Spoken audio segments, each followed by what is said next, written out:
যে লোকটা নৌকা মার্কা নিয়ে ভোটে দাঁড়ায় ওর পেছনে নামাজ পড়া যায় যাস, এই জন্য পিটিয়ে বের করে দিয়েছে মুসল্লিরা। কিসের নামাজ? আপনার পেছনে নামাজ পড়লে আমার মনে হয় আপনার পেছনে না পড়ে মোদির পেছনে পড়া ভালো।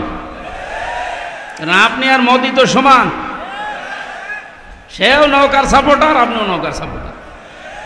আরে নামের আগে আপনি মুফতি লিখে রেখেছেন, কিসের মুফতি? জেলখানার ভেতরে যে সমস্ত কওমি আলেমরা ছিল, মাওলানা সাখাওয়াত হোসেন রাজি, মাওলানা মামুনুল হক, এনাদের উপরে তো এদেশে কওমি মাদ্রাসার আর পরিচিত আলেম নেই। তাদের পাশাপাশি তো ছিলাম 3 বছর জেলখানা। তারা এই লোকটাকে ঘৃণা করে। যেই দিন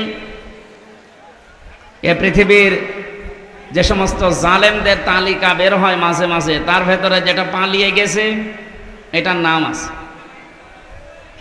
850 বছর আগে লক্ষণ সেন পালিয়েছিল, আর 850 বছর পরে পালিয়েছে এইটা।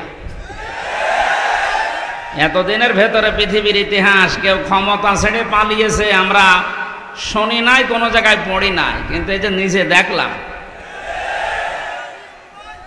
এই পালিয়ে যাওয়ার পর থেকে চট করে ঢুকে পড়বো এই আশা অনেকে ব্যক্ত করছে যে আমি কাছাকাছি আসি, চট করে ঢুকে পড়ব। আপনি বাস্তবতা টের পাচ্ছেন? পালিয়ে যাওয়া ইমাম যদি মসজিদে ঢুকলে এই অবস্থা হয়, আজকে ঢাকা রণক্ষেত্র হয়েছিল বায়তুল মুকাররম। যারা এর সাথে জড়িত, এই সন্ত্রাসী কর্মকাণ্ডের সাথে নিরীহ মুসল্লিদের যারা পিটিয়েছে, প্রত্যেকের আমরা শাস্তি দাবি করছি। ভণ্ডামি করার জায়গা পান না, নামাজ পড়াতে এসেছে জোর করি, মনে হচ্ছে ওর পেছনে নামাজ পড়তে মানুষ লালায়িত হয়ে আছে। যেই দিন এই জালেমাকে কওমি জননী উপাধি দিয়েছিল এই শয়তানটা, সেই দিন থেকে কওমি মাদ্রাসার আলেমদের মন থেকে এই আলেম নামে জালেম উঠে গেছে। জেলখানায় ওর নামে বদদোয়া হতো। এই রুহুল আমিন যে লোকটা, ওর বাবা ভালো ছিল, আল্লাহর ওলি নিঃসন্দেহে, মাওলানা শামসুল হক ফরিদপুরি, আল্লাহ তাকে হায়াতে তার জিন্দেগির গোনাগুলো যেন মাফ করে জান্নাতের সুউচ্চ মাকাম দান করে। কিন্তু তার কাছ থেকে এ কি পয়দা হয়েছে? এটা নির্ভেজাল টাটকা একটা শয়তান, আলেম নামে কলঙ্ক, আলেমদের নাম বলতেও ঘৃণা করে এই লোকটা। সাপোর্ট দিত এই জালেমকে, আর কাজ পায়নি, নৌকা মার্কা নিয়ে দাঁড়িয়েছে। যদি কুকুর মার্কা নিয়ে দাঁড়াতেন তাও ভালো হতো। ইয়াজিদ যেমন গালি হয়ে গেছে এই পৃথিবীতে, আমার মনে হয় যে জালেম পালিয়েছে, ওর নামও এই পৃথিবীতে একটা গালি হয়ে যাবে ইনশাআল্লাহ। কারণ কত মানুষের চোখের পানি হা শব্দ লেগে আছে। জেলখানার বিভিন্ন তালা থেকে রাতের গভীরে যখন তাহাজ্জুদ পড়তে উঠতাম, এই যে বিডিআর ছাড়া আপনাদের এই কুড়িগ্রাম, লালমনিরহাট, পঞ্চগড়, এ সমস্ত জায়গার বহু বিডিআর এখনো জেল খাটতেছে বিনা কারণে, কিচ্ছু জানি না। একজন মুরব্বীকে দেখতে পেয়েছিলাম, বলছে হামজা ভাই আমার আর 1 মাস পরে চাকরি শেষ হয়ে যেত, অথচ আজ 13-14 বছর আমি জেলে আছি, কিচ্ছু জানি না, আল্লাহর কসম। রাতের গভীরা যখন নামাজে দাঁড়িয়ে দেখতাম এই লোকটা আহ শব্দ করে, এমন একটা আবেগ নিয়ে শব্দ বলতো, আহ, এটা আরো সে চলে গেছে। শুধু এই বিডিআরদের চোখের পানি না, 13টা অপরাধ করেছেন এই 15.5 বছরে, যেটা মাপ পাওয়ার মতো না। সবচাইতে জঘন্য অপরাধে আয়না ঘর বানানো, এর চাইতে জঘন্য অপরাধে পৃথিবীতে আর নেই। তা জীবিত মানুষকে এভাবে মানুষ কষ্ট দিতে পারে? আমার মনে হয় দেশের 18 কোটি মানুষ যদি আপনাকে মাফ করে দেয়, ব্যারিস্টার আরমানের বউ জীবনও মাফ করবে না। ইয়াসিদ এই শব্দটা কি খারাপ? অনেক সুন্দর নাম, কিন্তু সে জালেম হওয়ার কারণে তার নামটাকে আল্লাহ গালি বানিয়ে দিয়েছে। এই কুড়িগ্রামে কোন হিন্দুকে যদি বলেন ভাই ছেলে হয়েছে 5,000 টাকা দেব, ইয়াসিদ রাখেন, কি নাম, অথচ নামটা কি খারাপ? বলেন, এর মতো এত সুন্দর নাম যদি গালি হয়ে যায় জুলুম করার কারণে, আপনার নাম যতই সুন্দরী হোক আপনার নামটাও গালি হবে 1 আর 2। আবু সেহেলের যে বাড়ি আপনারা দেখতে পান কাবা শরীফের পাশে, এর চাইতে দামি জায়গা কি আর আছে দুনিয়ায়? কাবার পাশে শুধু জালেমের বসবাস ছিল ওই জায়গায়। ওখান থেকে দুর্বিসন্ধি করত নবীর বিরুদ্ধে, ইসলামের বিরুদ্ধে, সাহাবীদের বিরুদ্ধে। এ কারণে আবু সেহেলের বাড়ি এখন ইন্টারন্যাশনাল পায়খানা। কথা বলেন না কেন? আজ বাংলাদেশ সহ বিশ্বে যারা জালেম আবু সেহেলের মতো, কারণ এই জালেমদের বসবাসের জায়গাগুলো অভিশপ্ত, আল্লাহর গজবের জায়গা এগুলো। যারা এখানে হজ করতে গেছে, যে হাজী সাহেব, একটা জায়গা আছে মুজদালিফার রাতে যেখান থেকে মানুষ পার হয়, কিছু জায়গা একটু দৌড়ানো লাগে, কারণ এটা গজবের জায়গা। আবু সেহেলের বাড়ি থেকে যেহেতু দুর্বিসন্ধি হতো নবীর বিরুদ্ধে, ইসলামের বিরুদ্ধে, আল্লাহর বিরুদ্ধে, এই জন্য আল্লাহ এমন শাস্তি দিয়েছে কিয়ামত পর্যন্ত এটা ইন্টারন্যাশনাল পায়খানা। এ বাংলাদেশেও সেই ঘরে বসে বসে যে যত নম্বর হোক, 32, 34, 35 নাম্বার, এই জায়গাগুলোতে যারা এদেশের ইসলাম নিয়ে, আলেমদেরকে নিয়ে দুর্বিসন্ধি করতেন, এই বাড়িটাও আমরা ইন্টারন্যাশনাল পায়খানা দেখতে চাচ্ছি। সারা বিশ্বের মানুষ আসবে যেন ওই জায়গায় কাজ করে শান্তি পায়, মানুষ যেন বোঝে যে এখানেও এক আবু সেহেল ছিল। আবু সেহেল নয় তো কি? অনেকে মনে করে উনি হজ করেছে হাজী সাহেব। আরে ভাই, হজ করেছে বাংলাদেশ থেকে যে, আর আবু সেহেল কাবা শরীফের সভাপতি ছিল। সুতরাং আপনারা কি কে বলবেন আমি জানি না, আমার দাবি এইটাই, এবং বহু আলেম এই মতই দিয়েছে যে এই যে বিভিন্ন নম্বরওয়ালা বাড়ি যেগুলো 32, 33, 34, 35, 36 নাম্বারওয়ালা বাড়ি নেই, যত নাম্বার বাড়ি আছে জালেমদের আস্তানা, যেগুলো যেগুলো ইসলামের দুর্বিসন্ধি করতো বসে বসে আলেমদের বিরুদ্ধে, এই জায়গাগুলো সব জাদুঘর বানান না আবু সেহেলের মতো টয়লেট বানিয়ে। আমি কাবা শরীফ ঘোরার ছিলাম উপর দিয়ে, জায়গা পাইনি নিচ দিয়ে, হঠাৎ শেষ করে 7 পাক মারার পরে আমার অবস্থা খারাপ। আমি ওই আবু সেহেলের ওই যে বাড়ির পাশে, আমি জানতাম না যে ওটা ওর বাড়ি, ওখানে যেয়ে দেখছি আমার পেটে ব্যথা করছে। এক পুলিশকে ডাক দিয়ে বললাম, ভাই এতক্ষণ তো আমি ভালোই ছিলাম, এখন আমার পেটে ব্যথা করছে। পুলিশ আমারে বলছে, ইয়া হাজিউল হুজ্জাত আয়না বিলাদুকা, ও হাজি দেশ কোথায়? যে তুমি বাংলাদেশ। আমি বাংলাদেশ থেকে এসেছি। আমারে বলছে, আপনি জানেন না এটা কোন জায়গা? না তো। আবু সেহেলের বাড়ি। আপনি এখনো পায়খানা না করে দাঁড়িয়েছেন, তাড়াতাড়ি যান। আমি কাজ করে দেখি আমার পেটের ব্যথা ভালো হয়ে গেছে। আমার মনে হয় এদেশেও যাদের পেটে ব্যথা উঠবে, এই জালেমদের এই সমস্ত আস্তানাতে গিয়ে টয়লেট করলে পেটের ব্যথা ভালো হয়ে যাবে, কারণ জায়গাগুলো সব গজবের জায়গা। এদেশে তো দেখতে পেয়েছি আগস্টের 5 তারিখের পর থেকে আলেমদের যত আস্তানা ছিল জালেমদের, এই দেশে প্রায় জালেমের আস্তানায় ভাঙা শেষ। এই এলাকায় মনে হয় এখনো শুরু হয়নি। আমার কুষ্টিয়ায় যে 2টা ছিল, ইট খুলে নিয়ে চলে গিয়েছে, এমনকি টয়লেটের প্যান তাও খুলে নিয়ে চলে গিয়েছে। ওইটাও রাখবো না। জালেমদের প্রতি আল্লাহরও রাগ, আর আল্লাহর বান্দাদের তো রাগ আছে। সুতরাং যে লোকটার লাখ লজ্জা নেই, কোন লজ্জায় আপনি আসলেন সেই গোপালী থেকে আবার এই নামাজ পড়াতে ঢাকার বুকে? পিটিয়ে মেরে ফেলিনি মানুষ, তাই তো ভালো। আজ 15 জনের উপরে আহত। যে অবস্থার সৃষ্টি হয়েছে, 24 ঘন্টা সময় দিয়েছে সেই আলেমরা যে ওকে গ্রেপ্তার করে ডিম দেওয়া হোক, কোনো অসুবিধা নেই। আমার রিমান্ডে 10 দিন নিয়ে ডিম দেয়নি, আমারে দেখিয়েছিল যে এই যে আমরা এইটা দেই। আমাকে শুধু দেখিয়েছেন আর ও যা করেছে আজকে, আমরা সরাসরি ওরে ডিম দিতে চাচ্ছি। রাজি আছেন?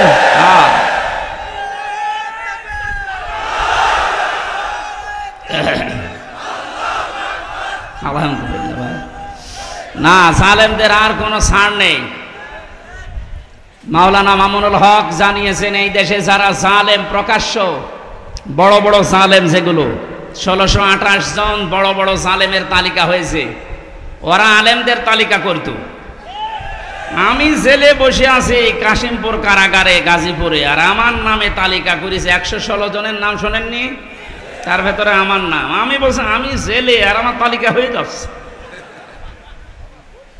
এদেশে 1628টা চেয়ার ছিল জালেমদের দোসর, এদেরও নামগুলো তালিকা করে করে কুড়িগ্রাম রাজারহাট মোড়ে মোড়ে টাঙিয়ে দেবে।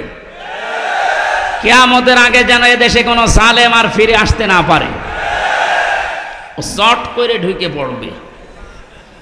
ওর ইমাম শুধু চট করে ঢুকে কি দাবড়ানি খেয়েছে দেখতে পাচ্ছেন না?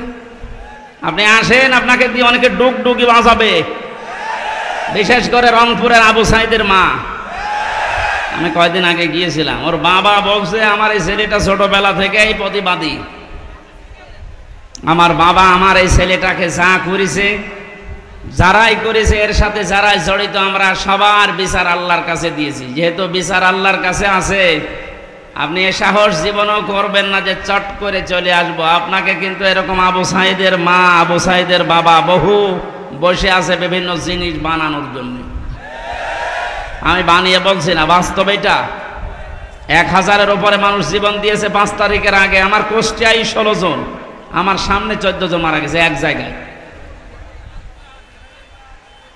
যে সমস্ত পুলিশ অফিসারদের কথা মতো নিম্নের যে পুলিশ কনস্টেবল যারা, অফিসার যারা এই কাজ করেছিলেন, তওবা করবেন।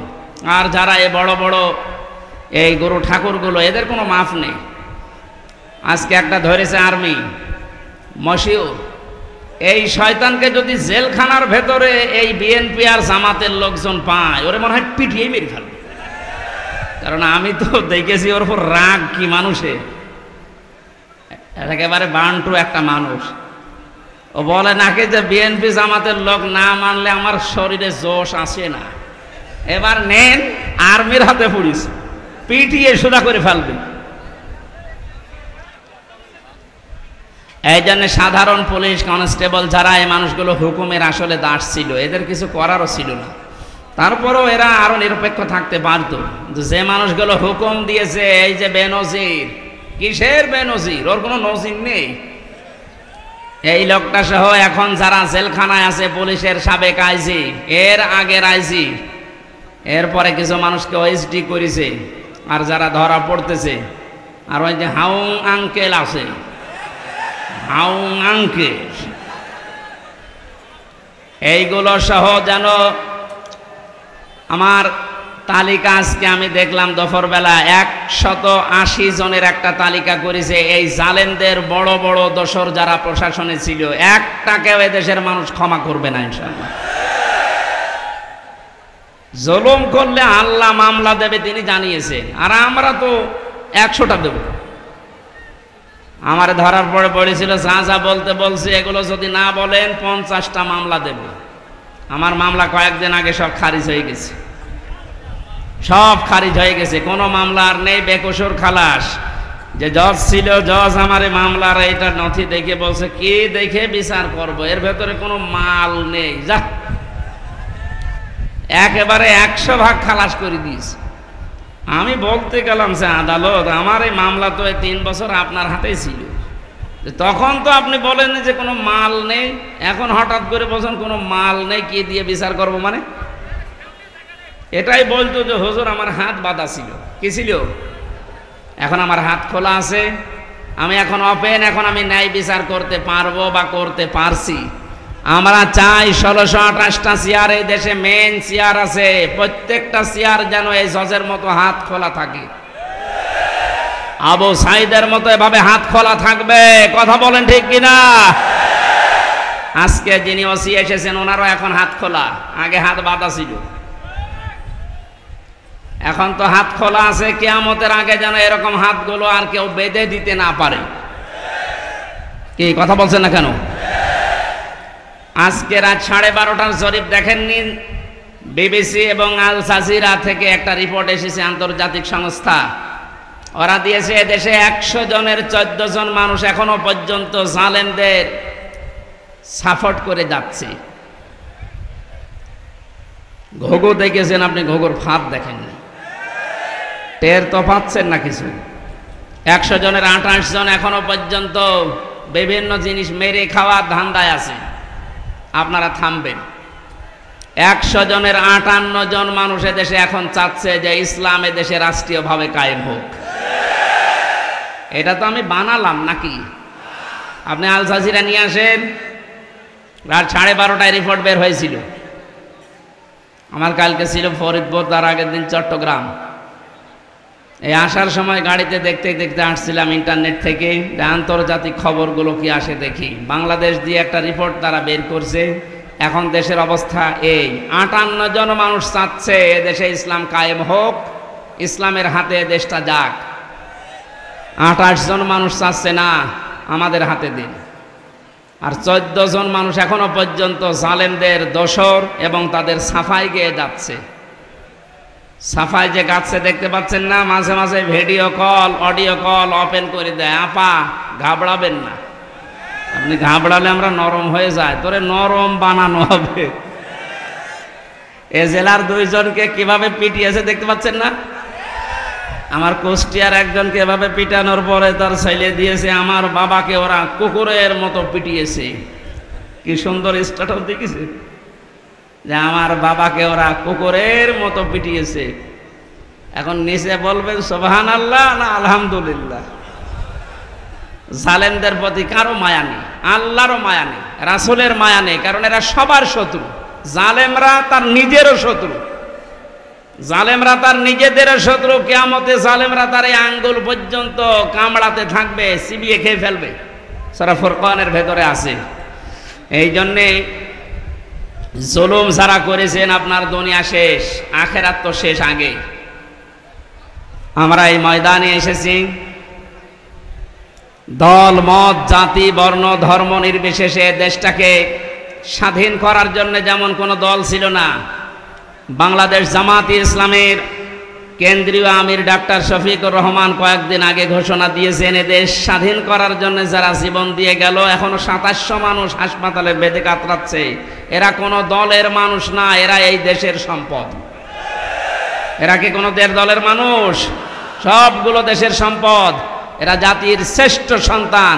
যদি মুক্তিযোদ্ধা বলতে হয় এদেরকে বলা যায়। ভুয়া মুক্তিযোদ্ধা যেগুলো আছে, আমার মনে হয় এগুলোর ভাতা বন্ধ করে দিয়ে ওই ভাতা এখন এই 2700 মানুষকে দেওয়া দরকার। কিছু না করেই তুমি আন্দাজে। আল্লাহ আমাদেরকে আজকে সূরা আহজাব থেকে কিছু কথা তাফসীর আকারে শোনার তৌফিক যেন সামনে দেন। যাদেরকে নিয়ে আসলেন কষ্ট করে, যারা বসে আছে বলেন আলহামদুলিল্লাহ, বলেন জোরে আলহামদুলিল্লাহ। দরুদ আর সালাম পড়ছি আমাদের নবী, মানবতার মহান শিক্ষক মুহাম্মদুর রাসূলুল্লাহ সাল্লাল্লাহু আলাইহি ওয়াসাল্লামের প্রতি। রবিউল আউয়াল মাস, এটা আমি আলোচনা করতে চেয়েছিলাম সূরা আরাফ থেকে, দেখলাম না, এটা রবিউল আউয়াল মাস চলছে। কিছু কথা বলা দরকার এই মাস সম্পর্কে। যে বিশ্বনবী মুহাম্মদুর রাসূলুল্লাহকে আল্লাহ এই মাসে পাঠিয়েছিলেন। পাকিস্তান এই সমস্ত দেশে কিছু ভেজাল আছে। নবীর জন্মের পক্ষে কিছু মানুষ আনন্দ করতে আছে, আর কিছু মানুষ নবীর সিরাত সুরাত তার আদর্শ নিয়ে আনন্দে আছে। আমরা দুইটাই চাই, কারণ একটা মানুষের জীবনী লিখতে হলে জন্ম ছাড়া লেখা যাবে? বলেন বলেন। তাহলে নবীজির জন্ম যেই দিন থেকে, ওই দিন থেকে আমরা আরম্ভ করব। মুহাম্মদুর রাসূলুল্লাহকে আল্লাহ যখন এই পৃথিবীতে পাঠিয়েছিলেন, এই খুব খেয়াল করে শুনবেন, আমি গতানুগতিক কথা বলছি না। আল্লাহর নবীকে যেই দিন এই পৃথিবীতে আল্লাহ পাঠান, মিলাদ বলা হয়। এই যে ঈদে মিলাদুন নবী অনেকে অনুষ্ঠান পালন করে। ঈদ মানে আনন্দ, মিলাদুন নবী মানে নবীর জন্মের আনন্দ। নবীর জন্মের কি, যারা এই এলাকায় মনে হয় এগুলো একটু কম আছে, চট্টগ্রাম সিলেটে বেশি। যারা এগুলো করছেন একটা তথ্য বলছি এবার। এই পৃথিবীতে 2 জন মানুষ নবীজির আপন চাচা ছিল, তারা আবু লাহাব আর আবু তালেব। 2 জন আপন চাচা না? এই 2 জন নবীর মিলাদে জন্মে খুশি ছিল, খুব আনন্দ করেছিল তারা। এত খুশি নিজের বাদিকে পর্যন্ত আজাদ করে দিয়েছে। আপনি পারবেন এরকম? আপনি শুধু খেচুড়ি আর জিলাপির ভক্ত, আর তারা নিজের বাড়ির কাজের মহিলাকে বলেছে, যা তোরে আমি কেনা আজাদ করে দিলাম। অথচ 2 জন চাচা জাহান্নামী, এটা কোরআন দ্বারা হাদিস দ্বারা প্রমাণিত। কথা বলে না কেন? আবু লাহাব যে জাহান্নামে গেছে এর জন্য আবার কোনো প্রমাণ লাগবে নাকি? আল্লাহ পাক বলেন সায়াসলা নারন যাতা লাহাব, ওকে জাহান্নামে আল্লাহ দিয়েছেন এই আয়াতটার প্রমাণ। আর একজন চাচার নাম বললাম আবু তালেব।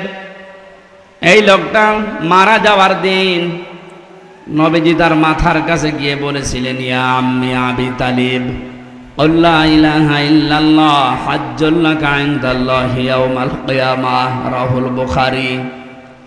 হে চাচা, জোরে বললে হয়তো মানুষ শুনে আপনাকে খারাপ বলতে পারে, জোরে বলা লাগবে না, খালি আমার কানের কাছে মুখটা নিয়ে আস্তে করে বলেন লা ইলাহা ইল্লাল্লাহ, মুহাম্মদ রাসূলুল্লাহর ঘোষণা দেওয়া লাগবে না, ওটা আমি নিজেই নিয়ে নিলাম। শুধু আল্লাহর একাত্মবাদের ঘোষণা দেন, আমি গ্যারান্টি দিলাম কিয়ামতের দিন ঝগড়া করে আপনাকে আমি আল্লাহর দরবারে জান্নাতে দিয়ে দেব। ও পড়ে নাই, কালেমাটা পড়ে নাই। আশপাশের যারা নেতা ছিল, আবু সুফিয়ান, আবু লাহাব ডাক দিয়েছিল, নেতা পড়বা, সারা জীবন বাপ দাদার ধর্ম মানলে এখন ভাতিজারে নতুন ধর্ম গ্রহণ করে কলঙ্কিত হবা, তোমাকে মানুষ কাপুরুষ বলবে, ভীরু বলবে, তোমাকে লজ্জা দেবে, তোমার নামে বদনাম বের হবে। আবু তালেব ওই দিন বলেছিল, ভাতিজা মুহাম্মদ, তোমাকে আমি ভালোবাসি, কিন্তু তোমার এই কালেমাটা পড়তে পারলাম না, তুমি আমারে মাফ করে দিও। মাফ করার মালিক কি নবীজি? বলেন বলেন।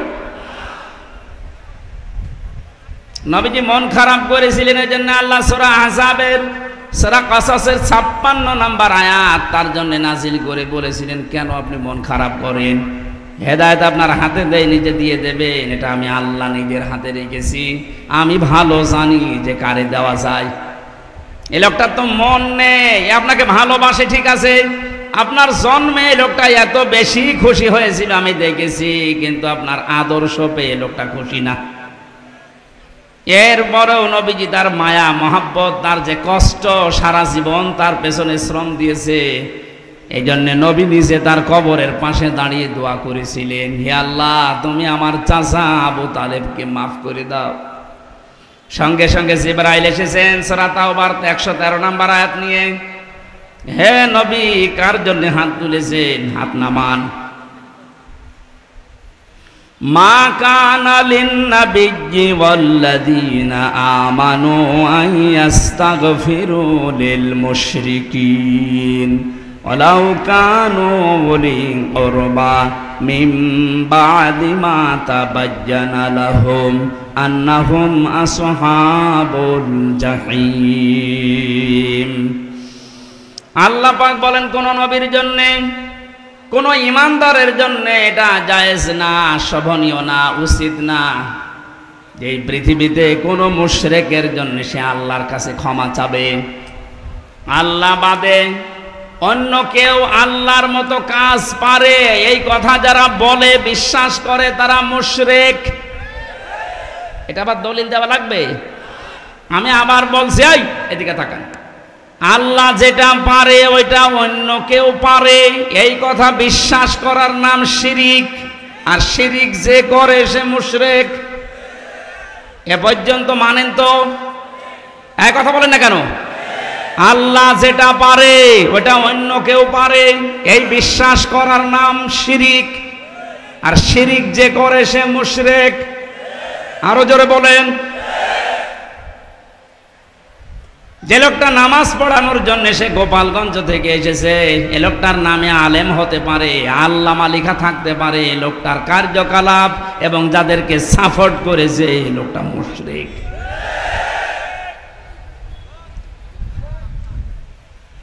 জালেমের পক্ষে যদি কেউ অবস্থান নেয়, এই তিরমিজি শরীফের হাদিস, নবীজি বলেন কিয়ামত পর্যন্ত কোন মানুষ যদি কোন জালেমকে সাপোর্ট করে, ভালোবাসে, সমর্থন জানায়, সে আমি নবীর উম্মত থেকে বের হয়ে যায়। তামাম দুনিয়া জানে ওই মহিলা জালেম। এই কথা বলেন না কেন? তামাম পৃথিবীর ভেতরে যে তালিকা আপনি দেখবেন ইন্টারনেটে, 100 জনের তালিকা আছে, তার ভেতর ওনার নাম আছে।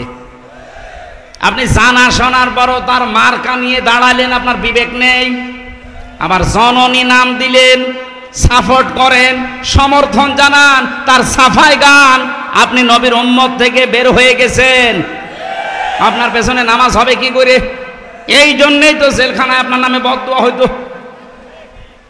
আমি নিজে দেখেছি, মাওলানা মামুনুল হক বারবার আমাকে বলতো, হামজা আমি যদি বাইরে যেতে পারি জীবনে কোনো মুশরিকের জন্য জানাজা পড়াবো না, ওদের কবরেও দেব না।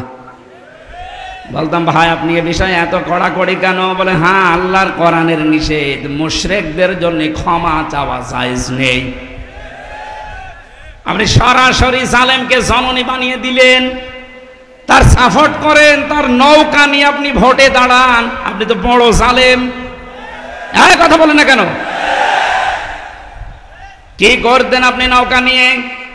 পাশ করার পরে ওরা মদের বিরোধ পক্ষে আইন পাশ করতো, আপনিও সাপোর্ট দিতেন। তাহলে আল্লাহ যেটা নিষেধ করে ওটা কেউ যদি করতে চায় সে শিরিক করে, আর শিরিক যে করে সে মুশরিক হয়ে যায়। মুশরিকের জন্য দোয়া করা নবীর জন্যও জায়েজ নেই, ইমানদারের জন্যও জায়েজ নেই। যদিও এটা আপনার আত্মীয় হয়, আপনার নিজের এলাকার মানুষ বলে আপনি সাপোর্ট করবেন। এবার কোরআনের আয়াত একটা শোনেন, আপনি তো নিজেও জানতেন, ইয়াউমা নাদউ কুল্লা উনাসিম বিইমামিহিম। সূরা বানী ইসরাঈলের ৭২ নম্বর আয়াতের প্রথম অংশে আছে, রংপুর কুড়িগ্রাম এলাকার মানুষেরা কান খাড়া করে শোনেন আর বিবেক দিয়ে ভাবেন। বুদ্ধি আল্লাহ আপনাকে এমনি দেয়নি, শুধু জিলাপি খেয়ে রবিউল আউয়ালে শেষ করে দেবেন এজন্য আপনাকে আল্লাহ পাঠায়নি, পাঠিয়েছে আপনার বিবেককে কাজে লাগাতে।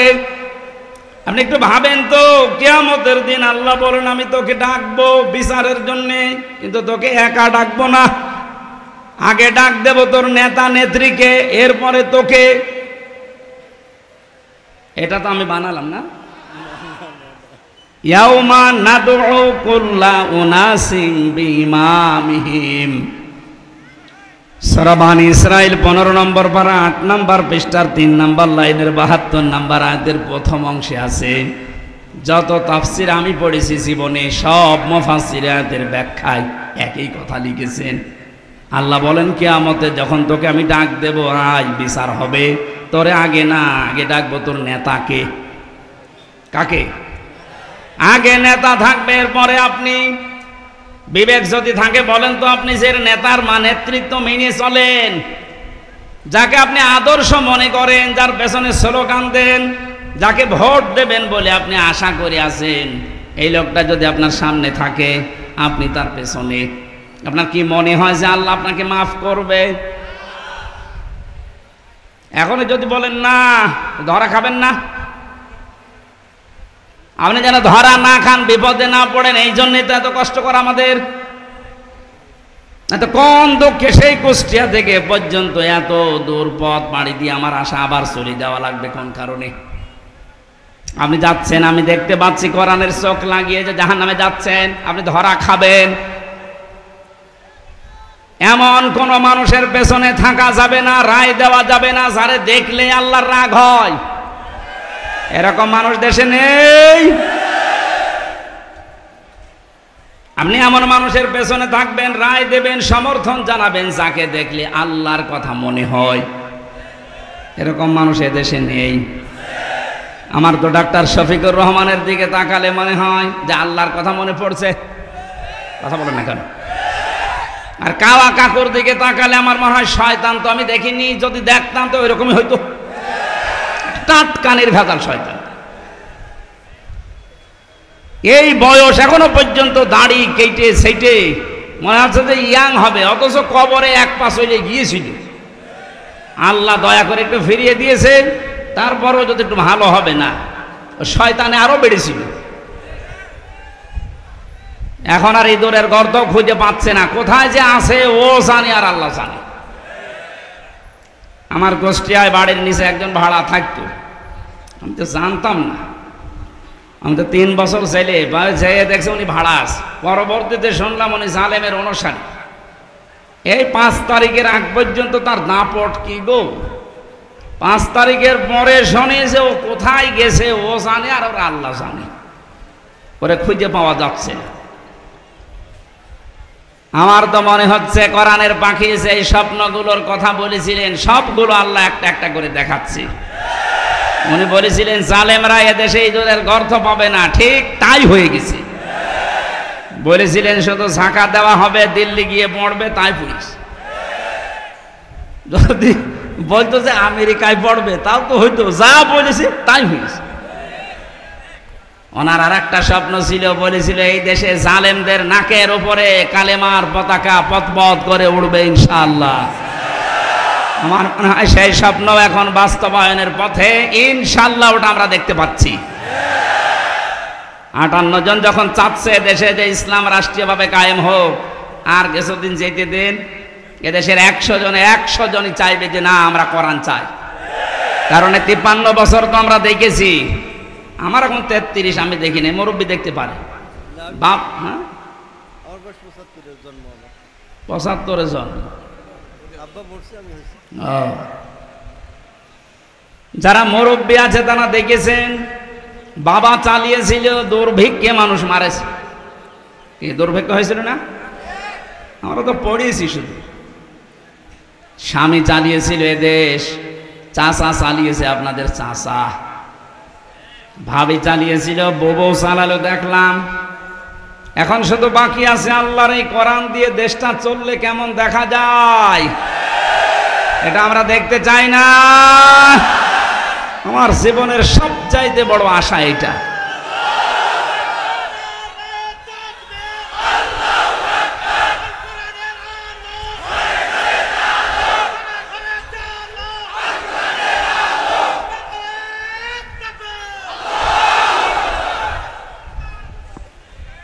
মুসাফির অবস্থায় আছি এখন, মুসাফিরের দোয়া আল্লাহ ফেরত দেয় না। বড় আশা নিয়ে বলছি, মাবুদ 1000 লক্ষ মানুষকে নিয়ে তোমার দরবারে মোনাজাত করছি, জীবনে শুধু চর্ম চোখে এটা যেন দেখতে পারি যে কালাম দিয়ে বাংলাদেশের 56,000 বর্গ মাইল চলছে।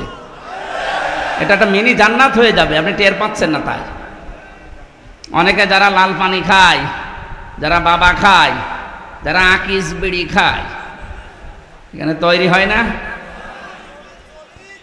জলিল বিড়ি, এরা মনে মনে ভাবে যে হ্যাঁ ইসলাম যদি এদেশে চলে আসে তাহলে আমি বিড়ি খাবো কি করে, আমি লাল পানি খাবো কি করে। শোনেন, এই যে ইনি মসজিদের খতিব, লেখা দেখলাম, মসজিদের ভেতরে যদি এই দাড়ি কাটা মানুষটা যায়, এখন ওনার মনে করেন বিড়ি খাওয়ার অভ্যাস আছে, নেশা আছে, মসজিদের ভেতরে ঢোকার পরেও নেশা থাকবে? যদি নেশা লাগেও যে পরিবেশ মসজিদে খেতে পারবে? বলেন বলেন কেন? কারণ পুরাটা জায়গা আল্লাহর রহমত দিয়ে ঘেরা। মসজিদ রহমতের জায়গা, এ কথা কার? আল্লাহুম্মা আফতাহলি আবওয়াবা রহমাতিকা, হে আল্লাহ তোমার রহমতের সব দরজা খুলে দাও। এজন্য রহমত পেতে হলে মসজিদে যাওয়া লাগবে। কোথায় যাওয়া লাগবে? পৃথিবীতে রহমতের জায়গা মসজিদ, আর মসজিদের বাইরে যা আছে দুনিয়ার সবগুলো গজবের জায়গা, বিশেষ করে মাজারগুলো। অনেকে মনে করছে মাজার, হ্যাঁ মাজার কেন বললাম? নবীজি জানিয়েছেন কিয়ামতের দিন 2 প্রকার মানুষকে আল্লাহ সবচাইতে কঠিন শাস্তি দেবেন। তার 1 নম্বরে যারা মাজারের খাদেম ছিল। তুমি খেদমত করার আর জায়গা পাও না, মাজারের খাদেম হয়ে বসে আছো, ওরে খেদমত করা দরকার। কারণ যত মাজার এই দেশে সবগুলো শিরিকের আস্তানা আর জেনার আড্ডাখানা। নারী পুরুষের অবাধ মেলামেশা যদি দেখতে চান, আপনি যান লালনে মাজারে, মন গাঁজা খাচ্ছে মানুষ। কোন কারণে মাজার রাখা লাগবে?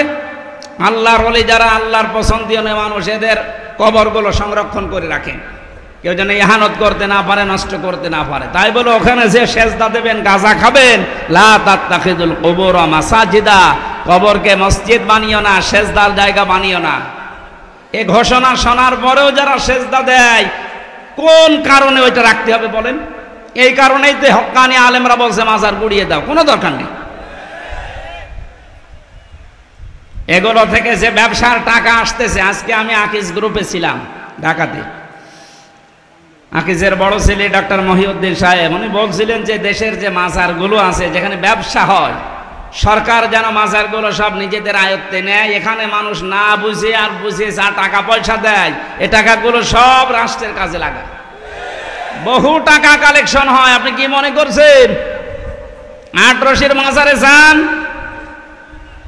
কোটি কোটি টাকা মাসের পরে মাসে উপায় হচ্ছে। এগুলোর দায়িত্ব যদি সরকার হাতে নেয়, এই দায়িত্বের টাকাগুলো সব রাষ্ট্রের কাজে লাগান, মানুষ বুঝে দিক আর না বুঝে দিক, টাকা তো রাষ্ট্রের কাজে লাগছে, শয়তানরা আর পাবে না। বড় বড় দাড়ি, গোপ, মোষ, উপর নিচে সব সমান করে মনে হচ্ছে কি হয়ে গেছে।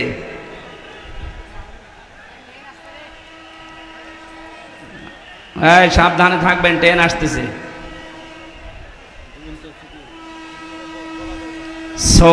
সুবহানাল্লাহ আলহামদুলিল্লাহ লা ইলাহা ইল্লাল্লাহ, সুবহানাল্লাহ আলহামদুলিল্লাহ লা ইলাহা ইল্লাল্লাহ, সুবহানাল্লাহ আলহামদুলিল্লাহ লা ইলাহা। একেবারে রেল লাইন কাছে নাকি? লা ইলাহা ইল্লাল্লাহ মুহাম্মাদুর রাসূলুল্লাহ। কুড়িগ্রামবাসী, আমি যে তথ্য কথা বলছিলাম, বিশ্বনবীর দুইটা চাচাকে দেখলাম, নবীর দোয়া আল্লাহ ফেরত দিয়েছেন, চাচা মুশরিক, অথচ এই চাচা সবচেয়ে বেশি খুশি হয়েছিল নবীর মিলাদে, জন্মে। কথা বলেন না কেন? আজ বাংলাদেশ, ভারত আর পাকিস্তান, এই তিনটা দেশে আমি দেখলাম, বাকি বহু দেশে আমার ছোট্ট জীবনে আল্লাহ আমাকে নিয়েছে। যে কয়েকদিন আগেও মালয়েশিয়া, সিঙ্গাপুর, থাইল্যান্ড, ইন্দোনেশিয়া সহ বহুগুলো দেশ ঘুরে এসেছি, কোনো দেশে এগুলো আমি পাইনি। খালি এই বাংলাদেশে, ভারতে আর পাকিস্তানে এই ব্যবসা চলছে। মানুষ ঈদে মিলাদুন নবীর নাম নিয়ে যা করছেন, আপনি যদি শুধু নবীর মিলাদ নিয়ে খুশি হয়ে বলেন যে আর কিছু লাগবে না, আপনি জাহান্নামে যাবেন আবু লাহাবের মতো আর আবু তালেবের মতো। আরো দুইজন চাচার কথা আমরা জানি, হযরত আব্বাস, হযরত হামজা, দুইজন চাচা, তারাও নবীর জন্মে খুশি ছিলেন, তারাও নবীর মিলাদে খুশি হয়েছিলেন জন্মে, কিন্তু তারা সবচাইতে বেশি খুশি ছিলেন নবীর আদর্শে। এজন্য হযরতে হামজা নিজের জীবন দিয়েছেন, নবীর আদর্শ ছাড়েননি। কথা বলেন ঠিক কিনা? হযরতে আব্বাস, তার কথার দিকে তাকান, মানজা কত আমাল ঈমান মানে রাদিয়া বিল্লাহি রাব্বা ওয়া বিইসলামি দীনা ওয়া বিমুহাম্মাদির রাসূলিল্লাহ সাল্লাল্লাহু আলাইহি ওয়াসাল্লাম নাবিয়্যা ওয়া রাসূলা, রাহু মুসলিম। নবীর আপন চাচা হযরতে আব্বাস নিজেই বর্ণনা করেন, কেউ যদি ঈমানের স্বাদ পেতে চান তাহলে আল্লাহকে রব পেয়ে খুশি থাকেন, ইসলামকে জীবন ব্যবস্থা পেয়ে খুশি থাকেন, আর মুহাম্মাদুর রাসূলুল্লাহকে আদর্শ নেতা পেয়ে খুশি থাকেন। এই তিনটা বিষয় যদি আপনার ভেতরে পাওয়া যায়, আপনি ঈমানের স্বাদ পাবেন। জোরে বলেন সুবহানাল্লাহ। হযরত আব্বাস এটা পেয়েছিলেন, এই জন্যই তো হাদিস বললেন, উনি যদি না পেতেন এ কথা বলতেন, তাহলে বোঝা যাচ্ছে হযরতে হামজা, হযরতে আব্বাস, এ দুইজন শুধু নবীর মিলাদে জন্মে খুশি না, নবীর আদর্শেও তারা খুশি। এখানে দুইজনেই জান্নাতি। জোরে বলেন সুবহানাল্লাহ। নবীদের জন্ম থেকে আমরা শুরু করছি, বিশ্ব নবী মুহাম্মদুর রাসূলুল্লাহর 1 থেকে শুরু করে 40 বছর পর্যন্ত পুরা আরব জাহানে তাকে মানুষ ডাক দিত মুহাম্মদ ইবনে আব্দুল্লাহ, আব্দুল্লাহর বেটা মুহাম্মদ। এ পর্যন্ত ঠিক আছে না? 40 বছরের আগে কেউ কি তাকে রাসূলুল্লাহ বলেছে? না। যদিও তিনি সেই জীবনে তৈরি হওয়ার পর থেকে, যখন আল্লাহ তাকে বানিয়েছে, এ দুনিয়া তৈরি হওয়ার আগে তার নূর বানানো, ওই সময় থেকে তিনি রাসূল, কিন্তু ঘোষণা হয়েছে 40 বছর বয়সে। এই জন্য 1 থেকে 40 বছর পর্যন্ত আপনি যদি তাকে না মানেন, আপনি জাহান্নামে যাবেন না। কিন্তু 40 থেকে 63, এই 23 বছরের 1 সেকেন্ডও যদি কেউ অস্বীকার করে, সে জাহান্নামী। এটা তো আমি বানিয়ে বলছি না, সূরা আহজাবের 21 নম্বর আয়াত তার প্রমাণ। লাকাদ কানা লাকুম ফি রাসূলিল্লাহি উসওয়াতুন হাসানা। এই যে ফি রাসূলিল্লাহি, রাসূলুল্লাহর জীবনের ভেতরে তোমাদের জন্য মহত্তম আদর্শ আমি আল্লাহ লুকিয়ে রেখেছি। অনেকে বলতে পারতেন না মুহাম্মদ ইবনে আব্দুল্লাহর জীবনী বলেছেন, কি বলেছেন? রাসূলুল্লাহ। আর আমরা সারা পৃথিবীর মানুষ জানি উনি রাসূল হয়েছিলেন এই দুনিয়ার ঘোষণা অনুযায়ী 40 বছর বয়সে। কথা বলেন না কেন? 40 বছরের আগে পুরা আরব জাহানে তাকে ডাক দিত মানুষ আল আমিন, আস-সাদিক বা মুহাম্মদ ইবনে আব্দুল্লাহ।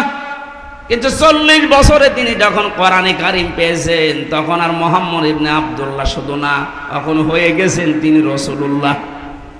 এই কথা বলা লাগবে। আল্লাহ কি বললেন এই আয়াতে? তোমাদের জন্য মহত্তম আদর্শ লুকিয়ে রেখেছি আমি রাসূলুল্লাহর জীবনে। তার মানে 40 থেকে 63 এই 23 বছর রাসূলুল্লাহর জীবন পুরাটা আপনাকে মানাই লাগবে, মাস্ট বি। এর ভেতরে একটা সেকেন্ড আপনি ছাড় দিতে পারবেন না। যদি বলেন না এটা আমি মানি না, তাহলে আপনার ঈমান পরিপূর্ণ হয়নি। কথা বুঝতেছেন? রাসূলুল্লাহকে আদর্শ মানা লাগবে। যে উসওয়াতুন হাসানা, এ শব্দটা দুনিয়ায় কাউকে আল্লাহ দেয়নি। হ্যাঁ, ইব্রাহিম নবীকে আল্লাহ উসওয়াতুন হাসানা তার চরিত্রের ব্যাপারে বলেছিলেন, সেটা আলাদা বিষয়ের আলোচনা। কিন্তু পৃথিবীতে আমাদের নবী মুহাম্মদুর রাসূলুল্লাহকে তিনি মডেল বানিয়েছেন, বাটখারা বানিয়েছেন, কেজি পাথর। এদিকে যদি কেউ 5 কেজি চাউল তুলে দেয়, এদিকে 5 কেজি বাটখারা দেওয়া লাগবে না? এ কথা বলেন না কেন? আমার এই 40 থেকে 63 বছরের যে 23 বছরের জীবন, আমার জন্ম থেকে মৃত্যু পর্যন্ত 23 বছর দিয়ে আমার সাজানো লাগবে। আপনি একেবারে মেপে পরিপূর্ণ করে নিতে পারবেন, কারণ তিনি নমুনা, মডেল, আদর্শ আমাদের জন্য।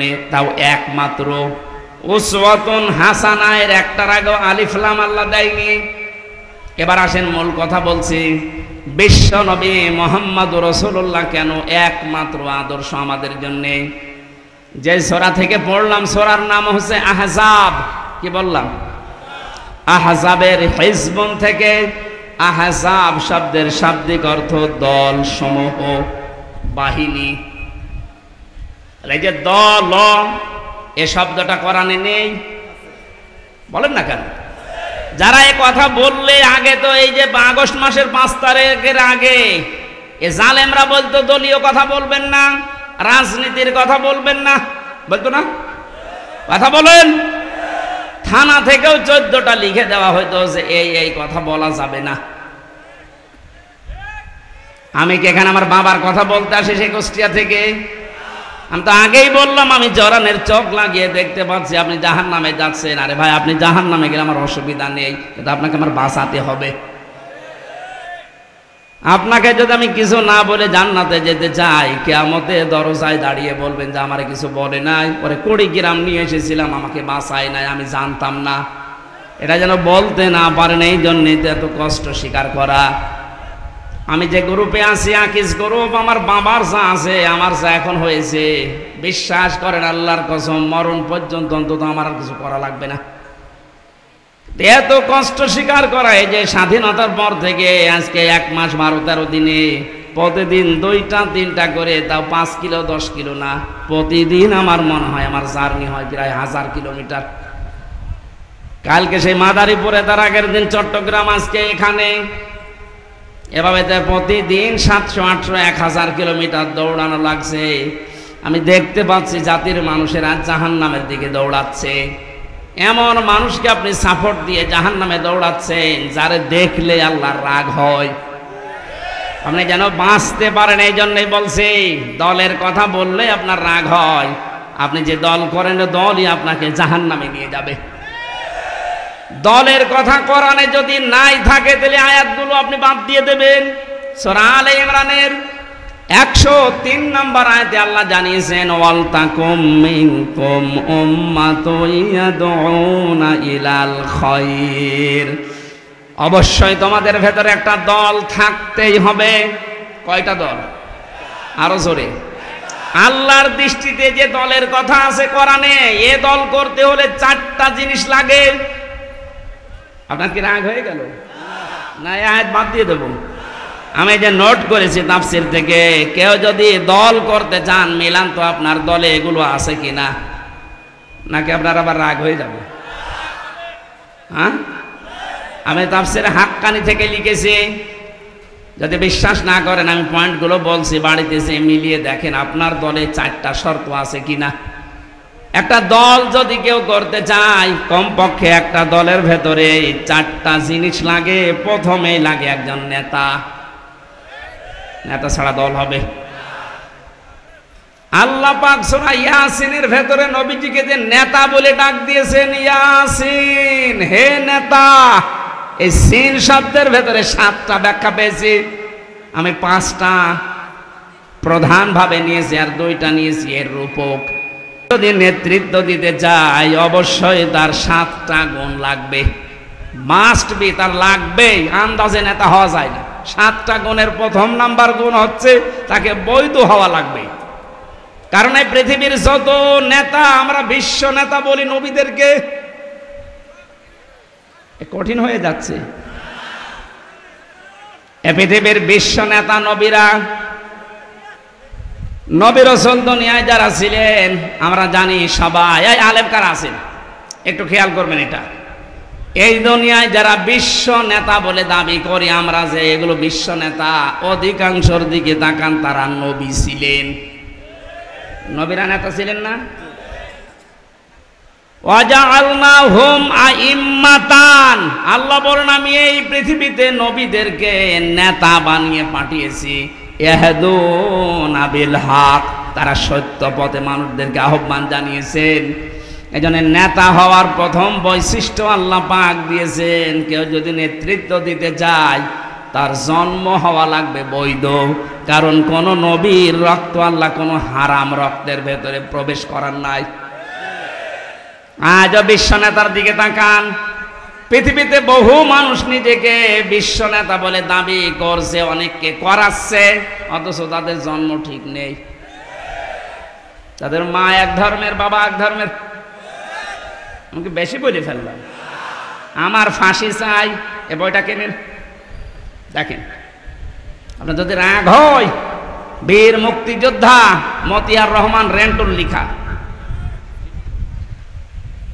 লেখেন এই বইটা নিয়ে আসেন। এখন বাজারে পাওয়া যাচ্ছে, 15 বছর তো বাজেয়াপ্ত ছিল, এখন পাওয়া যাচ্ছে। দেখেন, মা এক ধর্মের, বাবার এক ধর্মের। আপনি আন্দাজে বিশ্ব নেতা বানিয়ে দিলেই হবে। নবীদের কথা বলছিলাম কেন, এটা কোরআন থেকে এবার দলিল নেন। হযরতে ঈসা উনি নবী না, এরা কোন জামানায় আছে? হযরতে ঈসা কি? আরো জোরে বলেন। উনি যে নেতা ছিলেন কোনো সন্দেহ আছে? ওনার জন্মের পরেই জাতির লোকেরা ওনার অবৈধ বলেছিল। আল্লাহ পাক বলেন ফাশারাতে ইলাইহি ক্বালু কাইফা নুকাল্লিমু মান কানা ফিল মাহদি সাবিয়্যা। হযরতে মরিয়ম ইশারা দিয়েছিলেন দোলনার দিকে যে এই ছেলেটাকে জিজ্ঞাসা করো, নিজেই বলবে ও বৈধ না অবৈধ। জাতির লোকেরা বলেছে ক্বালু কাইফা নুকাল্লিমু মান কানা ফিল মাহদি সাবিয়্যা, এতটুকু সিবিয়ান বাচ্চা কি করে দোলনা থেকে কথা বলবে? এ বলতে দেরি জাতির লোকের। হযরতে ঈসা দোলনা থেকে জবাব দিয়েছিলেন ক্বালা ইন্নী আবদুল্লাহ, আমি অবৈধ সন্তান না, আমি আল্লাহর বান্দা। এতটুকু তিনি শেষ করেননি। হযরত ঈসা দোলনা থেকেই তিনি বললেন আতানিয়াল কিতাবা ওয়া জাআলানি নাবিয়্যা, আল্লাহ পাক আমাকে সামনে কিতাব দেবেন এবং জামানার নবী করে আল্লাহ আমাকে পাঠিয়েছেন। ওয়া জাআলানি মুবারাকান আইনামা কুনতু ওয়া আওসানি বিস সালাতি ওয়াজ যাকাতি মা দুমতু হাইয়া। নেতৃত্ব যারা দেন, ও নেতারা কান খাড়া করে শোনেন। হযরতে ঈসা ডাক দিয়ে দোলনা থেকে জাতির লোককে জানিয়েছে আল্লাহ পাক আমাকে সামনে কিতাব দেবেন, জামানার নবী করে পাঠিয়েছেন। শুধু নবী না, ওয়াজআলানি মুবারাকান আইনামা কুনতু, আমি সেখানেই থাকবো, জায়গাটা আল্লাহ বরকতময় করে দেবেন। নেতাদের বৈশিষ্ট্য এইটা, প্রথম গুণ তাদের, তারা যেখানে যাবে আল্লাহ ওই জায়গাটা বরকত দিয়ে ভরে দেয়। আজ দেশের দিকে তাকান, যে সমস্ত নেতা কোন জায়গায় গেলে ওই জায়গাটা ধর্ষণের সেঞ্চুরি করে, অন্যের বউ নিয়ে ভেগে যায়। এই যে দরবেশের জীবনী পাওয়া যাচ্ছে না এখন। কোন ব্যাংকারের বউ নিয়ে ভেগে গেছে। ঈসা আলাইহিস সালাম তিনি নেতা ছিলেন, তিনি বললেন আল্লাহ যেখানে আমাকে নেয় সেখানেই বরকত দিয়ে আল্লাহ ভরে দেয়। আপনি নবীর আদর্শের নেতা, তাকান আজ আমি নাম ধরেই বলছি, ডাক্তার শফিকুর রহমান যেখানেই যাচ্ছে মনে হচ্ছে বরকত দিয়ে ভরে যাচ্ছে। কুষ্টিয়ায় 16টা শহীদ পরিবারে 32 লাখ টাকা দিয়ে এসেছে কয়েকদিন আগে। এদেশে টাকা, হ্যাঁ, কুড়িগ্রাম 8 লাখ দিয়েছে। যেখানে যাচ্ছে সেখানে বরকতে ভরে যাচ্ছে। মানুষ তার চেহারা দেখার জন্য পাগল। টাকালা লোক নেই এদেশে। দরবেশের মতো মানুষ 32 না 36,000 কোটি টাকা আত্মসাৎ করেছে। এমন নেতা যেখানে যায় শুধু মারিং, শুধু কাটিং। আর এমন মানুষকে আমরা দেখতে পাচ্ছি যেখানে যাচ্ছে বরকত দিয়ে ভরে যাচ্ছে। আপনি নেতা খুঁজে পান না, আন্দাজে লাফান। যেখানেই যাবে নেতা, তার কোয়ালিটি এটা, জায়গাটা আল্লাহ নিজে বরকত দিয়ে ভরে দেবেন। নেতারা কি বলেন, ওয়াউসানি বিসসালাতি ওয়াজ যাকাতি, আল্লাহ আমাকে আদেশ দিয়েছেন আমি যেন নামাজ পড়ি, আমি যেন যাকাত দেই। কি নেতা নামাজ পড়ে না? এরকম নেতা নেই। রাজশাহীর অধ্যাপক মুজিবুর রহমান জামাতের নায়েবে আমির, উনি ঘোষণা দিয়েছেন এই দেশে যদি কেউ নামাজ না পড়ে, কেউ যদি সম্পদের যাকাত না দেয়, ওকে ভোট দেবেন না। এই কথা বলেন না কেন? উনি এই আয়াতের দলিল দিয়েছেন যে নেতা ছিলেন হযরত ঈসা, তিনি জাতির লোককে বললেন আমি আদেশ পেয়েছি যে নামাজ পড়া লাগবে, যাকাত দেওয়া লাগবে। কতদিন? মা দুমতু হাইয়া, যতদিন আমি বেঁচে থাকি। নেতাদের আরো বৈশিষ্ট্য আল্লাহ বলেছেন,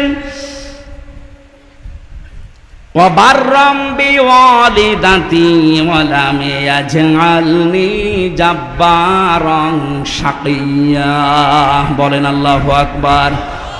আমার মনে হয় কোরআনের এই কথাগুলো একটু বানিয়ে বানিয়ে বলছি। আলেমদেরকে তাহলে জিজ্ঞাসা করেন বানাচ্ছি কিনা। সবগুলো তাফসীর থেকে আমি পড়ে এসেছি। নেতারা তাদের মা বাবার ভক্ত হয়। এমন নেতা তাকান, ঢাকাতেই পড়ে আছে সারা জীবন, মা বৃদ্ধাশ্রমে কাটায়। এদেশে নেই। নাম ধরা লাগবে। কিসের নেতা আপনি? নেতৃত্ব দেওয়ার জন্য 4-7টা কোয়ালিটি লাগে। তার 1 নম্বরে নেতারা হবে বৈধ সন্তান এবং বৈধভাবে নেতৃত্ব দেবে। এই 15.5 বছর যারা নেতৃত্ব দিয়েছে অধিকাংশগুলোই অবৈধ। এই জন্য আমরা সময় দিতে চাচ্ছি, যারা দায়িত্বে আছেন একটা সম্মানজনক সময় নিয়ে এমন একটা সংস্কার করে দেন তাড়াতাড়ি, যেন দিনের ভোট রাতে না হয়। কথা বলে না কেন? তাড়াহুড়া করে যদি তাদেরকে নামিয়ে বলি না ভোট দিয়ে দেন, কি হবে? ওই দিনের ভোট রাতে হয়ে যাবে। কারণ যারা আছে এখনো পর্যন্ত জালেম বসে আছে চেয়ারে। কথা বলে না কেন? 100 জনের 65 জন জালেমকে বদলি করা হয়েছে। এখনো পর্যন্ত 35টা জালেম চেয়ারে আছে। এদেরকেও আমরা সময় দিচ্ছি, তাড়াতাড়ি নামিয়ে দেন। কোন জালেম যেন চেয়ারে না থাকে, কারণ এগুলো ক্যান্সার। এগুলো থাকলে আবার ও দিনের ভোট রাতে করে ফেলবে। এক লোক বিয়ে করে বাসর ঘরে বউ রেখেছে, দাদি শাশুড়ি যে বলছে, ওই নাতির বউ আমি কিন্তু পতি চাই। ঠিক আছে, আমার সময় দেবেন তো?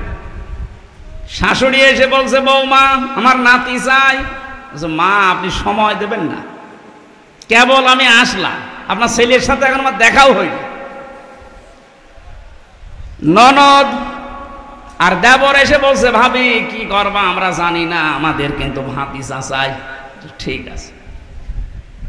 স্বামী এবার ভাসর ঘরে এসে বলছে, বউ আমার কিন্তু বেবি চাই। বউ আবার মুখ তুলে বলছে, তো বংশ কি সব পাগল? এখন আমার কিছুই হইল না।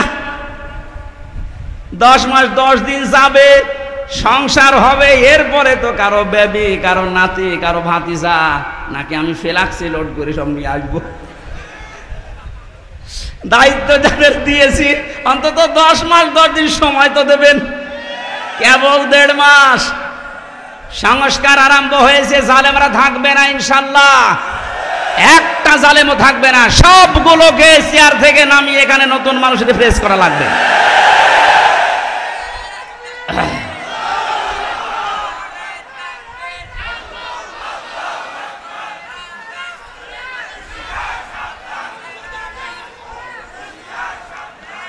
সময় যদি আপনি না দিয়েই বলেন যে না তাড়াতাড়ি দেন, তাড়াতাড়ি দিয়ে করবো কি? বাচ্চাকে আমি নিয়ে আসবো ফ্লাক্সি লোড করে বাইরে থেকে, আমার সংসার করা লাগবে না? সংসার হবে 10 মাস 10 দিন যাবে, এরপরে কারো নাতি, কারো ছেলে, কারো ভাতিজা সব পাওয়া যাবে। কথা বলেন ঠিক কিনা? সুতরাং এই সময় উল্টাপাল্টা না করে আমরা যারা দায়িত্বে আছেন আপনাদের সম্মানজনক সময় দিচ্ছি, সংস্কার করেন। বৈষম্য বিরোধী ছাত্র আন্দোলন 9 দফার ভেতরে এটা একটা দাবি যে আমরা সংস্কার চাই। আমার ওই বিচারপতির যেমন হাত খোলা, এখন মন মতো বিচার করা যাচ্ছে, এদেশেও যেন সবাই হাত খোলা অবস্থায় থাকে, সব সংস্কার করে দেন। কোন জালেমকে আমরা দেখতে চাই না। আমি বললাম না মাওলানা মামুনুল হকের কথা, যে জালেমদের তালিকা করে করে টাঙিয়ে দেন, কিয়ামতের আগে যেন আর প্রবেশ করতে না পারে। হযরত নূহ দোয়া করেছিলেন, লা তাযারা আলাল আরদি মিনাল কাফিরিনা দাজ্জারা, হে আল্লাহ কোন জালেম যেন না থাকে, ওর আন্ডা বাচ্চাও যেন না থাকে, কারণ ওর পেট থেকে যেটা আসবে ওটা ডবল হারামি হবে। আমরা আশা করছি যারা আছেন খুব তাড়াতাড়ি করেন, সকাল আসতে আসতে যেন শুনি যে 35% এখনো বাকি আছে জালেমরা, এদের কারণেই তো আজকে বাইতুল মোকাররমে মারামারি হয়েছে। কোন জালেম যদি না থাকে দেশটা ইনশাল্লাহ শান্ত হয়ে যাবে। আমি নেতৃত্বের কথা বলছিলাম কেন? দল করতে হলে একজন নেতা লাগে, নেতার ভেতরে গুণ থাকা লাগে কয়টা? 7টা। বলেন। 1 নম্বরে গুণ হচ্ছে নেতারা হবে বৈধ, জোর করে থাকবে না, বৈধভাবে থাকবে। আমরা এতদিন দেখেছি সব জোর করে ছিল, বৈধভাবে না, সব অবৈধভাবে। 2 নম্বরে দল করতে হলে লাগে সংগঠন, সে সংগঠনের নাম আল্লাহ কোরআনে দিয়েছেন, ওয়ালতাকুম মিনকুম উম্মাতুন। জাতি হওয়া লাগবে, উম্মত হওয়া লাগবে কোরআন কেন্দ্রিক। এখানে 4টা কর্মসূচি আছে, যেই দলের ভেতরে এই 4টা থাকবে তারা ভালো কাজে আদেশ দেবে, অন্যায় দেখলেই তারা প্রতিবাদ করবে। আপনি দেখেন এই দেশে হাজার হাজার দল আছে, ভালো কাজে আদেশ দেওয়া, অন্যায় দেখলেই প্রতিবাদ করা কাদের ভেতরে? সেটাই আল্লাহর হক্কানি দল, মানে আন্দাজে নিজেকে হক্কানি দাবি করে। 3 নম্বরে বেশি পথিক লাগবে, পথিক হয় সুন্নাতি পথিক নেওয়া লাগবে আপনার। এই পৃথিবীতে আমার মনে হয় ন্যায় বিচারের মানদণ্ড যেটা দাড়িপাল্লা, টুপি, এর ভেতরে আরো 5টা পেয়েছি আমি।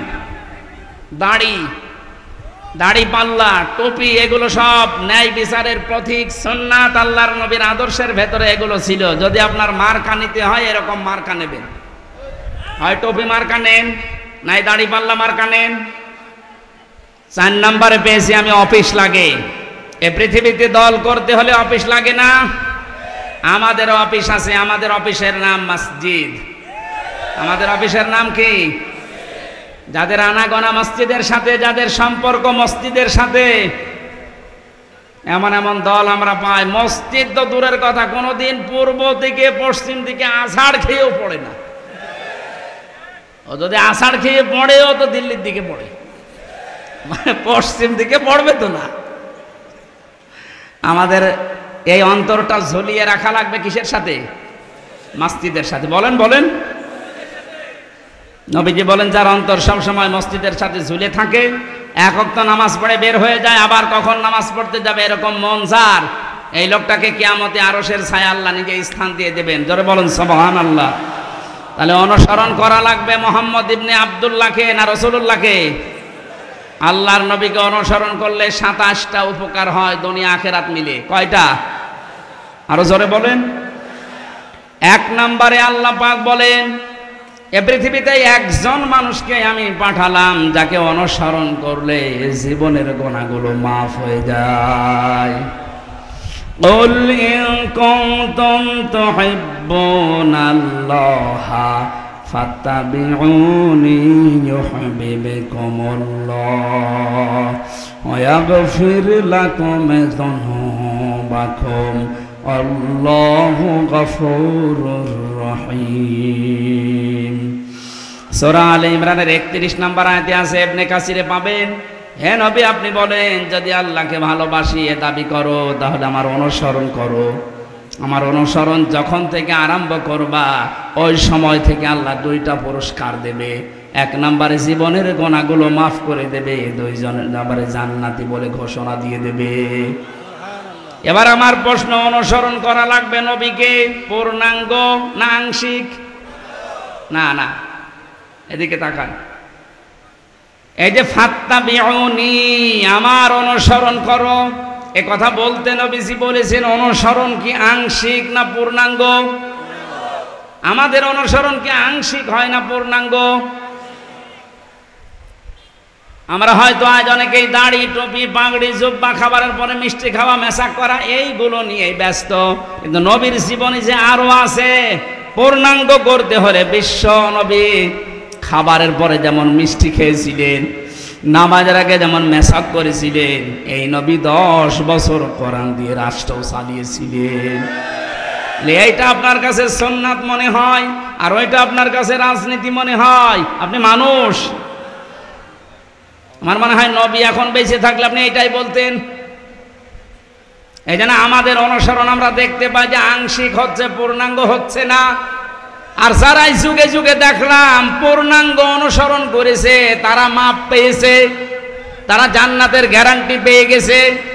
আর যারা পূর্ণাঙ্গ অনুসরণ না করে আংশিক অনুসরণ করেছে তারা জাহান্নামী, তারা মাফও পায়নি, জাহান্নামে গেছে। তার প্রমাণ আব্দুল্লাহ ইবনে উবাই।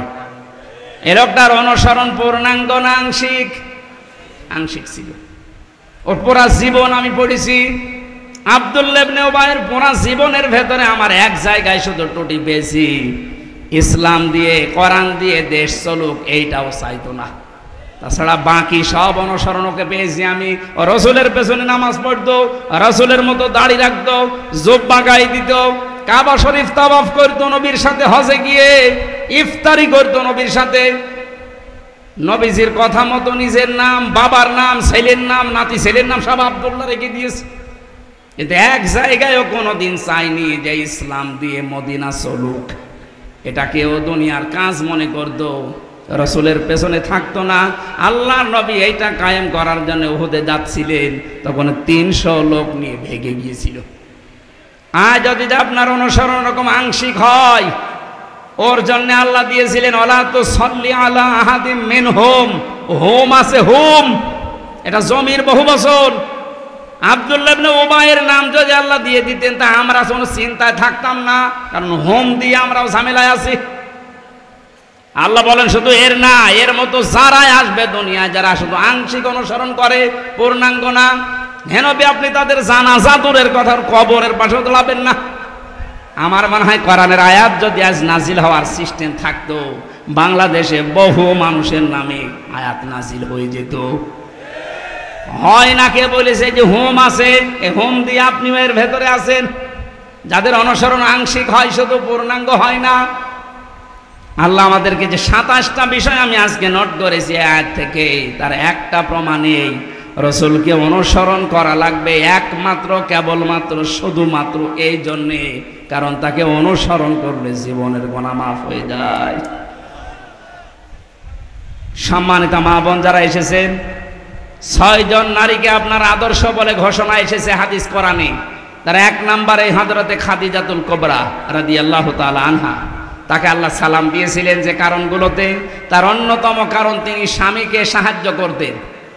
ইসলামের পথে চলতে, ইসলাম কায়েম করতে, ইসলাম প্রচার করতে যারা সাহায্য করেন স্বামীকে, যারা স্বামীর জন্য পাহারায় থাকেন, সব সময় স্বামীকে সাহায্য দোয়া করেন, তারা খাদিজাতুল কুবরার সাথে জান্নাতে থাকতে পারবে। আল্লাহ আমাদের মা বোনদেরকে খাদিজার মতো জীবন অনুসরণ করার তৌফিক দিন। আমরা যতটুকু বলেছি এতটুকুর উপরে আমল করার তৌফিক কামনা করে শেষ করছি। আল্লাহুম্মা আমিন। লা ইলাহা ইল্লা আনতা সুবহানাকা ইন্নী কুনতু মিনাজ জালিমিন।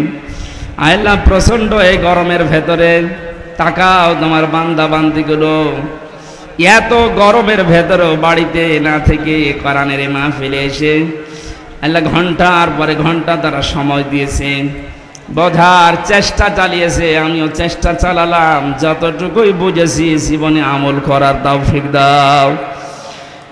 আয়োজনে যারা আঞ্জাম দিয়েছে আল্লাহ এর রাজারহাটবাসী, যে যতটুকু কোরআনের জন্য এগিয়েছে তোমার রহমত ওই দিকে এগিয়ে দাও। নবীর এই ঘরকে কিয়ামত পর্যন্ত এখানে তুমি কায়েম এবং দায়েম রাখো আল্লাহ। এর সভাপতি, সেক্রেটারি, মোতাওয়াল্লি সদস্য, যার মাধ্যমে এসেছি সিরাজুল ইসলাম ফারুকি ভাই সহ যত আলেম এসেছে আল্লাহ তুমি সবাইকে মঞ্জুর করে নাও। সম্মানিত মা বোনদেরকে খাদিজাতুল কুবরার মতো বানিয়ে দাও। প্রশাসনের যে ভাইগুলো এসেছে আল্লাহ এদের উপর রহমত নাজিল করো।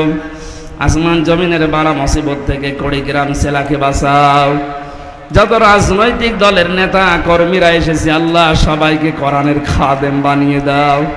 আমরা হেদায়েত চাই, মেহেরবানি করে তুমি আমাদেরকে হেদায়েত দান করো আল্লাহ। কখন কার মরণ চলে আসে জানি না, আজরাইলকে দেখার আগেই আমরা কালেমা চাই আমাদের মুখে। দেশটা যখন স্বাধীন করে দিয়েছো আল্লাহ, তোমার কালেমাটা আমরা এদেশে দেখতে চাই। কালেমার পতাকা যেন পথ পথ করে দেশে ওড়ে আল্লাহ, সেরকম ব্যবস্থা করে দাও। জীবনে কিছু যদি তোমার ভালো না লাগে আল্লাহ, আমাদের জন্ম চোখে অন্তত এইটা তুমি দেখার সুযোগ করে দাও। ৫৬,০০০ বর্গ মাইল তোমার কালাম দিয়ে চলছে। বারাকাল্লাহু লানা ওয়া লাকুম ফিল কোরআনিল আযীম। অসুস্থ আমি সহ যারা আছি আমাদেরকে শেফায়ে কামেলা আজেলা দান করো। আমার কণ্ঠটা আল্লাহ তুমি ছেড়ে দাও। আলহামদুলিল্লাহি রাব্বিল আলামিন। লা ইলাহা ইল্লাল্লাহু মুহাম্মাদুর রাসূলুল্লাহ।